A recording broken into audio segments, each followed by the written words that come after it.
Hey, Alicia, ready for another deep dive for vibrations and manifestations? Absolutely, Jared. I think this one is going to be really interesting. Mm. Deep exhale. Okay. Oh, I have to admit something before we even, really get rolling today. oh, I know that sigh. That is hmm the I am contemplating the existential void sigh. What is going on? It's not the void. Well, maybe a little bit. No, honestly, I was just standing outside the studio for a minute before coming in. Yeah. I was trying to get some fresh air, clear my head, and it is thick out there. Oh, the fog. It's intense. It's that heavy gray winter fog where you literally cannot see 5 feet in front of your face. Mm-hmm. I was standing there holding my coffee, and I had this moment where the world just felt closed in, you know? Yeah, I know that Like feeling. everything was pressing against me. I couldn't see the parking lot. I couldn't see the streetlights. Just this wall of gray. Welcome to the season, my friend. Is that what this is? Yeah. Because my brain is definitely buffering. I feel like I'm moving through molasses. You are. And Uh, honestly, that is the perfect headspace, Hmm. the absolute perfect weather for where we are going today. Really? How so? I've got my tea here. I'm still negotiating with my own neurons to Yeah. come online. But that feeling you have, that heaviness, it's not an obstacle. It's not. No, it's the setting. It's the stage. Okay, I like that reframe. Because usually when we sit down at these mics, the energy is very high. It's how to fix this, how to manifest that. Let's go, let's go. Right. All forward momentum. But today, the vibe is different. It is completely different. And I want to just take a second to acknowledge everyone listening right now, Mm-hmm. wherever you are physically on this planet. Mhm. I want you to just pause. Just stop moving for a second if you can. Yeah, just be here. If you are with us in the Northern Hemisphere, you are feeling exactly what we're feeling. The light is low, the days are short, The fog. the fog. The world is whispering to you to hibernate, to gather, to go inward. It's a season of integration. But we have a lot of listeners down south. We do. Hello to Australia, hello to Brazil. You all are in the expansion season. The sun is high. Everything is blooming. The energy is moving outward. So two completely opposite experiences. It seems that way.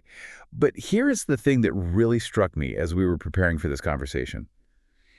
It doesn't matter if you are in the contraction of winter or the expansion of summer. The invitation is identical. Which seems contradictory. It does, but it's not. Because whether you are breathing in or breathing out, you are standing at a threshold. And that is what this is, this conversation we're about to have. Threshold. That's a threshold. I like that. We were looking at the episode numbers before we started recording. This is episode 1001. 101, Mm-hmm. a new beginning. And for the last 100 deep dives we've done, we have really focused on the mechanics. The how-to. We've talked about alignment. We've talked about releasing blocks. We've talked about the how. How do I get the car? How do I get the job? How do I fix the It's relationship? just user manual stuff. Exactly, the nuts and bolts. But today feels like a graduation. Or maybe an initiation? I like initiating. Because the question is shifting. We aren't asking, how do I manifest anymore? That's the old conversation. It is. The new question, the one that's been, honestly, keeping me up at night is, what kind of human am I becoming in this world? Softly. That's it. That is the question. It's moving from how do I drive this car to where am I actually going? And who am I while I'm behind the wheel? And that brings us to the title of today's session. We are all Magi now. We are all Magi now. It gave me chills when we settled on it. Me too. But we need to unpack it because I think a lot of people hear Magi or magic and they tune out. Right. They think of fairy tales. They think we're about to talk about wizards with pointy hats.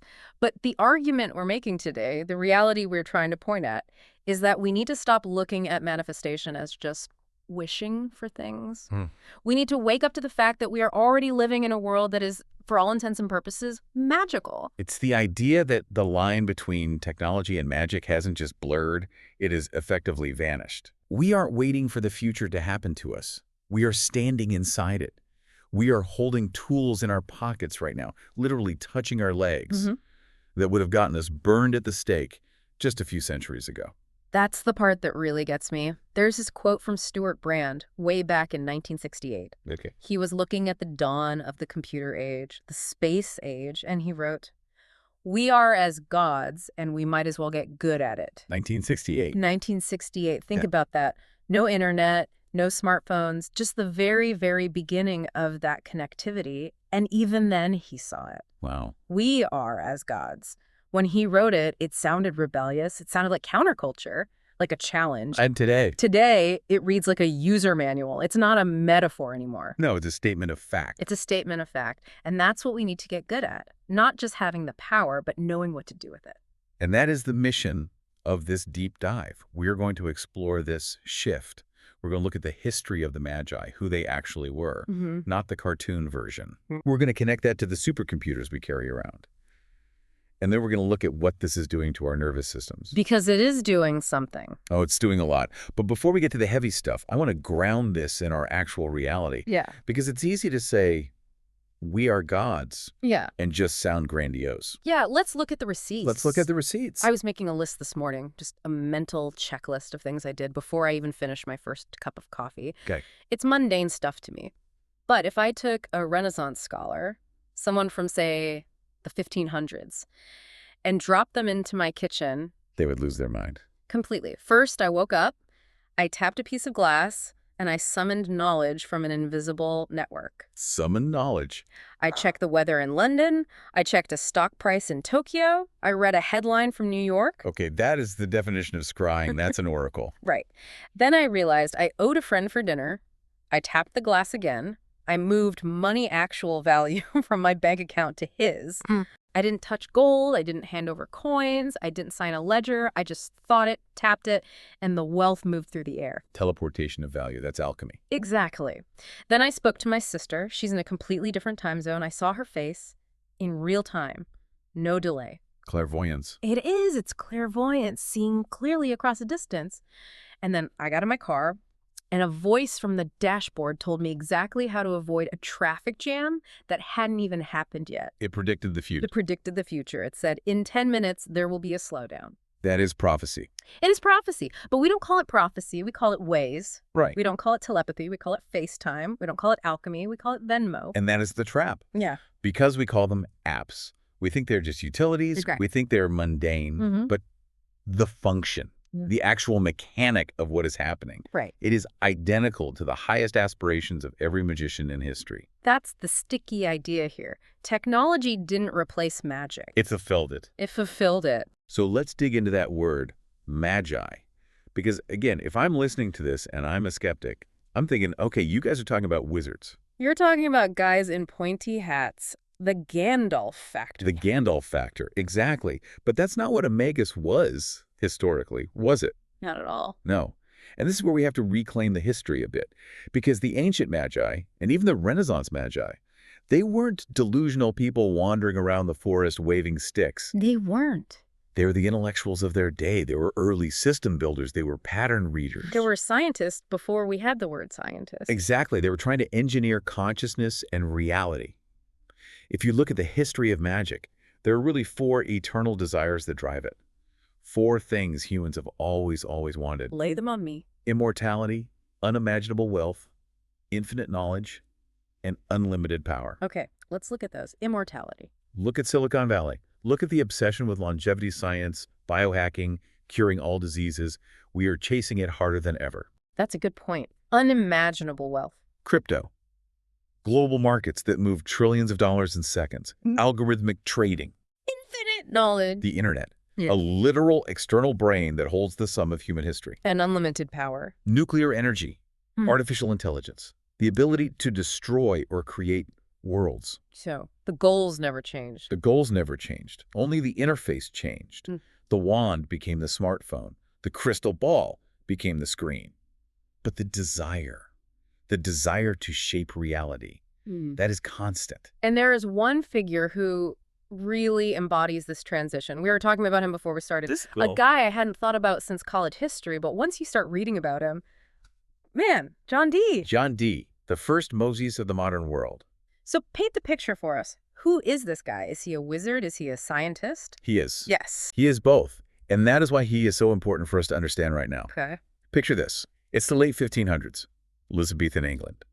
You go to a village called Mortlake, right on the River Thames. There's a rambling old house there.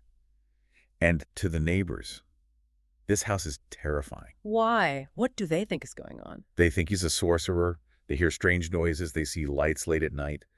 There were actually angry mobs that broke into his house and ransacked it because they were so afraid of the spirits he was conjuring. So the public thinks he's a warlock. Right. But if you walked inside that house, you wouldn't find a cauldron with Eye of Newt. What would you find? You'd find the largest private library in Europe. How big are we talking? 4,000 volumes. Whoa!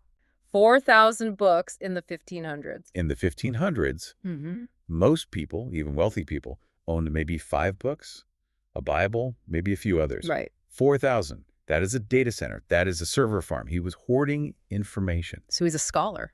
He's a mathematician. He's an astronomer. He's a cartographer. He's a linguist. Queen Elizabeth I, the most powerful woman on earth, trusted him explicitly. She didn't make a move without him. He calculated the most auspicious dates for her coronation based on the stars.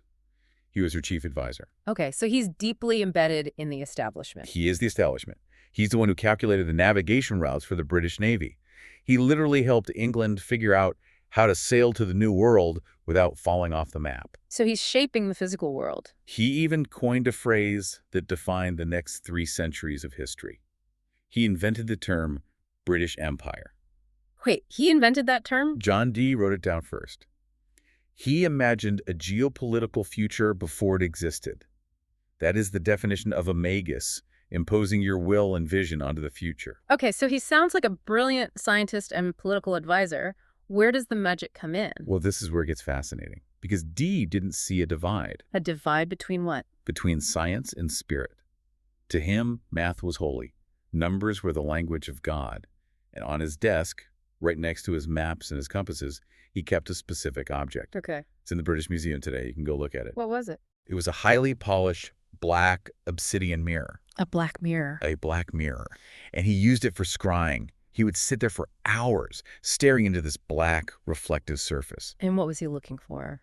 He believed that if he focused hard enough, he could communicate with higher intelligences. He wanted knowledge that wasn't in his books. He wanted to know the secrets of the universe. He was trying to download data from the cloud. Basically. He called them angels. Mm-hmm. We might call them aliens or interdimensional beings or just, the Akashic records. But he was trying to access a network of invisible information through a black screen. Okay, that hits a little too close to home. Does it? I mean, think about it. What is the very first thing 99% of us do when we open our eyes in the morning? Oh. We roll over, we grab a black polished rectangle. A black mirror. And we stare into it. Ah. And we ask it to tell us things we can't see. What is the weather? What is the news? Where is the traffic? We are scrying. We are scrying every single day. Wow. I never thought of it that way. It's the same action. The tragedy of John Dee really isn't that he was crazy. It's that he was early. He was trying to work with invisible forces, information, networks, signals, before the language existed to describe them. He was a bridge. He was a bridge. He stood with one foot in the medieval world of spirits and one foot in the modern world of science.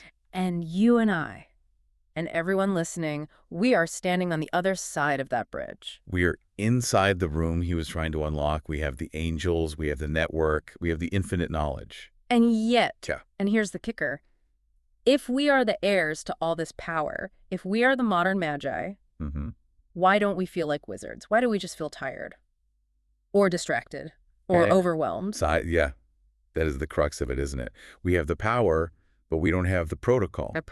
We have the tools of gods, but we're using them with the nervous systems of primates. I want to tell a quick story, actually, because this hit me really hard the other night. Yeah? I was watching an old movie from the 80s. Oh, I love an 80s movie. Big hair, synth music. The whole deal. Grainy film, neon lights, and there's this scene, you've seen it 1,000 times, where the main character gets lost. The classic Lost montage. Exactly. They are driving in a city they don't know. It's raining. It's dark. Total anxiety. And just watch the struggle. They have to pull over to the curb. They're squinting at street signs through the rain. They have to get out of the car, find a payphone. A metal box on a corner. Oh, dirty metal box. They have to dig in their pockets for change. A quarter. Right. They have to dial a number from memory. They have to call someone and say, I don't know where I am. Then they have to ask a stranger for directions. They're scribbling left on Main, right on Elm, on a wet napkin. It's anxiety-inducing just hearing you describe it.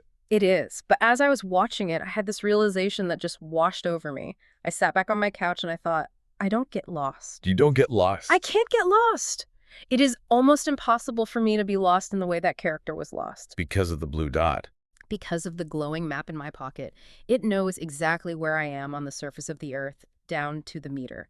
It talks to me. It does. It says, in 200 feet, turn left. It sees the traffic before I do. It sees accidents 5 miles away. To John Dee, that is a divine spirit. That is a guardian angel that never sleeps and knows everything. It's a spirit map. And the ability to call anyone, from a mountain, from a parking lot, to just hear a voice from across the planet instantly, that is telepathy. It really is. But because it comes in a plastic casing and I pay a monthly fee to my cell provider, I just think it's a utility. I think it's boring. That is what we call the sorcery of now. We are living in a world that is indistinguishable from magic to 99% of human history. But we are sleepwalking through it. Sleepwalking, that's the feeling. And the insight for this deep dive, the thing we really want to land, is that the question isn't, is this magic? What's the question? The question is, do we use this power unconsciously? Or do we wield it wisely? Wielding it wisely.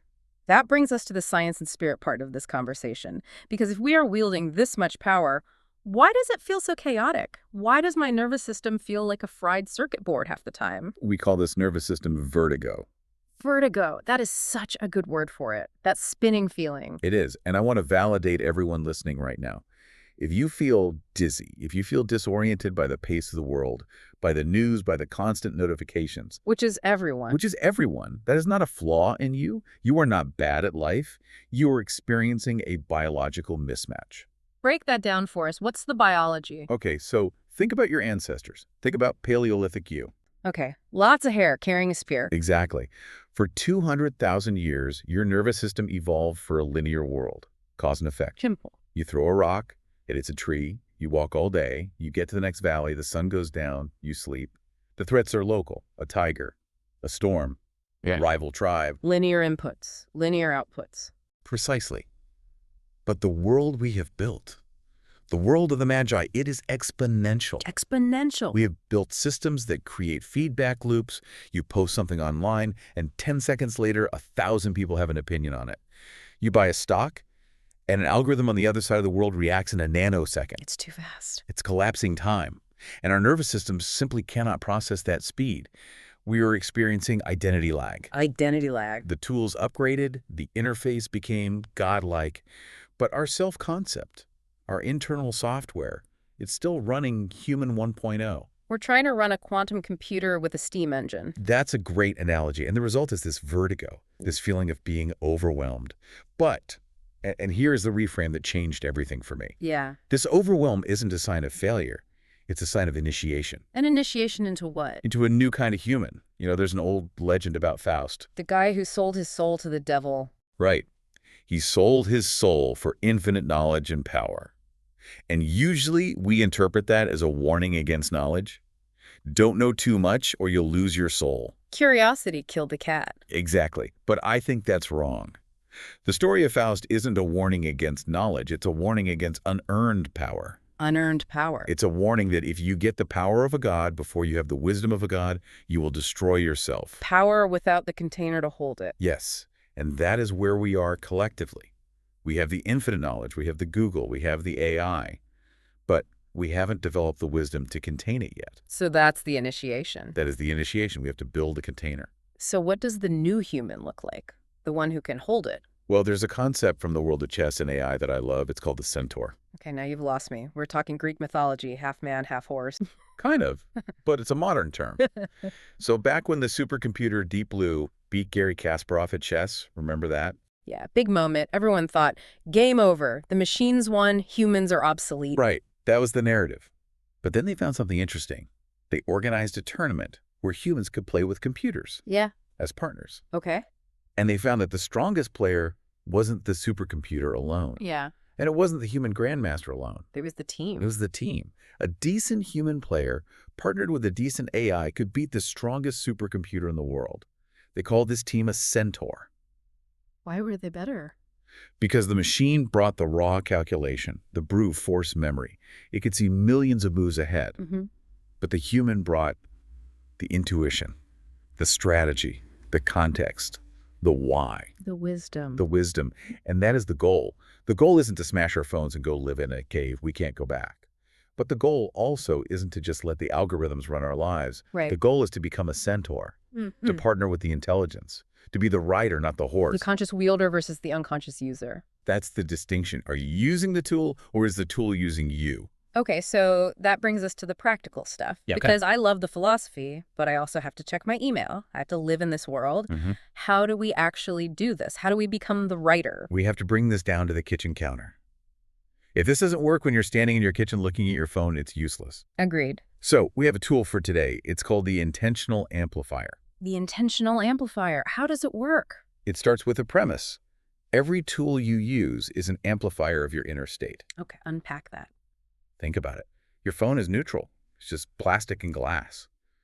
But it magnifies whatever energy you bring to it. If you are anxious and you pick up your phone, what happens? I find things to be anxious about. I doom scroll. I check the news. I check my bank balance nervously. The anxiety gets bigger. Right. The tool amplifies the anxiety. It takes a spark and turns it into a bonfire. But what if you're curious? Then I learn. I watch a documentary. I read about John Dee. I text a friend a question. Exactly. The tool amplifies the curiosity.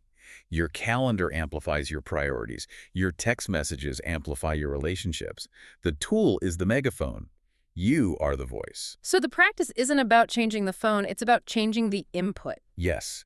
And here's the exercise. It's a micro habit. I want everyone to try this. Okay. The next time you reach for your phone, or your laptop, or even your car keys, stop. Just freeze. Just for one breath. Hover your hand over the device and ask yourself one question. Okay, what is it? What state am I about to amplify? What state am I about to amplify? Not what do I need to do? No, not the task, the state. Ask yourself, am I about to amplify stress? Am I about to amplify boredom? Am I about to amplify loneliness? And if the answer is yes, I'm about to amplify stress. Then you have a choice. You're a Magus, remember. You can change the spell. You can take a breath and say, I choose to amplify clarity, or I choose to amplify kindness, or even just, I choose efficiency. You set an intent. You consecrate the technology. You turn a mindless habit into a sacred act. It's like turning it into a portal of authorship. A portal of authorship. That's beautiful. Yes, It changes everything. If I pick up my phone to send a text and I say, I am choosing to amplify connection, that text will be different than if I just fire it off while I'm distracted. It puts you back in the driver's seat and makes you the centaur. It makes you the centaur. I love that. But I also know there's a voice in people's heads right now, because it's in my head too. I know that. The voice that says, okay, that's cute. I'm a Magus. Great. But I'm also just one person, and the world is on fire, and the systems are huge, and I feel small. The I am small glitch. Yeah. It feels like we're ants inside a computer. How do we manifest or influence anything when the systems are so massive? That is the manifestation debug mode we need to run today. Because that thought, I am small, is the biggest block to this new identity. So how do we debug it? First, we have to feel it. Yeah. I'm going to invite everyone listening, just put a hand on your chest for a second. Okay, hand on heart. Now, think that thought. I am small inside this system. I don't matter. Notice what happens in your body. It's a tightness, it's a heaviness. My shoulders roll forward. I feel shrunken. Right. It's a physical contraction. You're collapsing your energy field. Yeah. Now, I want to offer you a reframe. A new line of code. Are you ready? I'm ready. My influence travels farther than I can see. My influence travels farther than I can see. Say it again. Feel it. My influence travels farther than I can see. How does that feel? What's the shift in your body? It feels expansive. My chest opens up a bit. It feels true. It is true, especially now, in a networked world. This is literally physically true. A comment you leave, a photo you share, a kind email you send. It ripples. It ripples out into the network in ways you will never see. John Dee could only influence the people in his room. You can influence people on continents you've never visited. We treat our power as accidental. Yes. We say, oops, I didn't mean to start a fight. Or, oops, I just wasted 2 hours. The debug question is, where in my life am I treating my power as accidental instead of intentional? That's the work right there. shifting from accidental to intentional. It goes back to identity. The overwhelm comes because the world got big and we stayed small. The solution isn't to shrink the world. We can't. Right. The solution is to expand the self, to realize you are big enough to hold it. Expanding the self, that is the initiation. That is the initiation. And to really lock this in, because we've talked a lot of theory, I want to guide us through a visualization. Yes, the initiation chamber. I want to take us somewhere. So if you are driving, obviously keep your eyes open. But if you can, just soften your gaze, maybe close your eyes. Take a deep breath. Exhale. Just let the sound of my voice guide you. Imagine you are standing at the edge of a vast space. Before you is a doorway. It's made of ancient stone like a temple. But there's a soft, futuristic light coming from inside. Geometry in stone, I see it. Walk through the door. You are in a great hall. The ceiling looks like starlight. It's infinite. And the walls are lined with the story of humanity. You see scrolls, you see gears, you see maps, you see circuits. It's everything we've ever built. The history of magic and machines. Exactly. And in the center of this room, there is a pedestal. And on that pedestal, there's a glowing instrument. As you walk toward it, notice that it shifts shape. It becomes your primary tool. Maybe it's your phone, maybe it's a pen, maybe it's a camera, maybe it's just your own hands. Whatever you create with. Whatever you use to shape the world. Now, in your mind, place your hands over that tool. Just hover them there. Feel a warmth spreading up your arms. Feel a groundedness moving down into your feet. And hear this message rising from within. You are not here to dominate. You are here to harmonize. You are not here to control. You are here to co-create. Co-create. Feel that settle into your bones. The chamber isn't giving you anything new, really. It's just reflecting what you already are. It's showing you your own capacity. It's a recognition. It's a recognition. You are not waiting for the magic. You are living inside Or it. we are living inside it. Pause. And when you're ready, you can come back to the room. Back to your body. Back to the sound of your own breathing. Wow. That distinction, not here to dominate, here to harmonize, that feels like the key to the next century. It is. The old Magi wanted to control the weather, to command the elements. The new Magi, the Centaur. Yeah. We want to harmonize with the system. We want to be stewards. Stewards of the power. That's a beautiful way to put it. So as we wrap up this deep dive, and this really was a deep dive, I want to leave people with some reflection prompts, Okay. things to journal on, or just think about in the shower. We'll put these in the vibe letter, too, for anyone who subscribes. But what are the questions? First one is simple gratitude.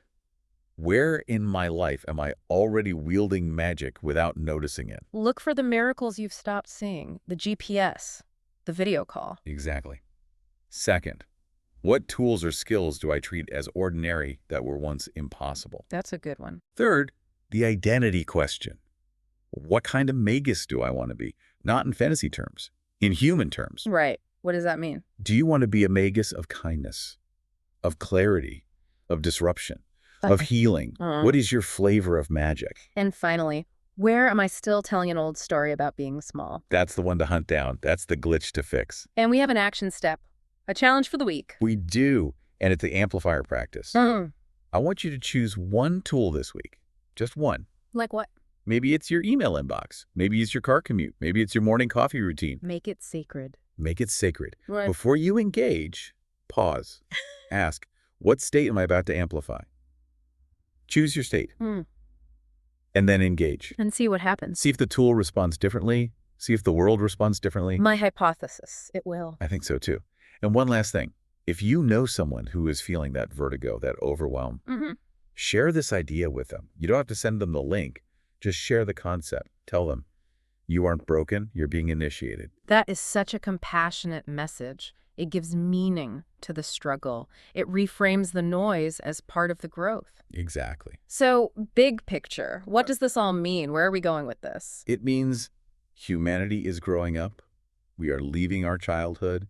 We've been given the toys of the God's nuclear power, AI, genetic editing, the internet. Yeah. We can't play with them like children anymore.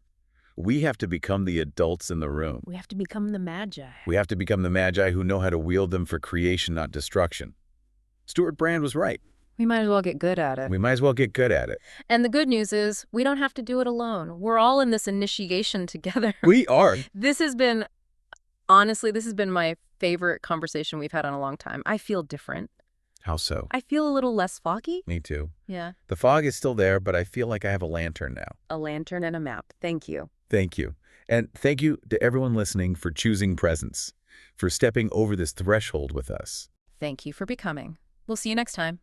Bye for now.